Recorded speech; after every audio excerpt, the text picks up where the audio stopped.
Umaqsi vaqdaşlar, bugünkü hikayemiz Mükçeygen Bel. Burunqi zamanda bir vezir öz yurtiga kelib kichikida billa o'ynaydigan do'sti bilan ko'rishib qapti. Do'sti dehqon ekan. Bu chaqda har ikkisila 70 yoshdan halqigan bo'lib, ballar mükchiyib ketgan ekan. Vezir do'stiga: "Hey, har ikkimizla qayribdimiz. Ikkimizning o'xshaydigan tarafimizmi, o'xshamaydigan tarafimizmi bor ekan?" debdi. "Bu nima deganing?" debdi do'sti. "O'xshaydigan tarafimiz," debdi vezir. "Har ikkimiz dumchak bo'yiga aylanibdimiz.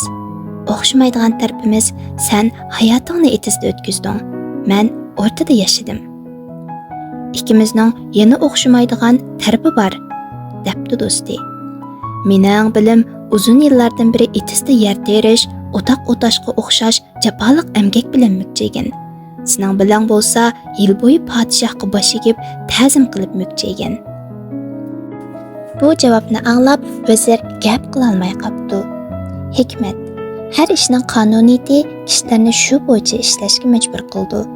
Ish emgak hayotni emas, sening qiyofatingni o'zgartirdi. O'zgarmaydigani faqat sening mustahkam iroda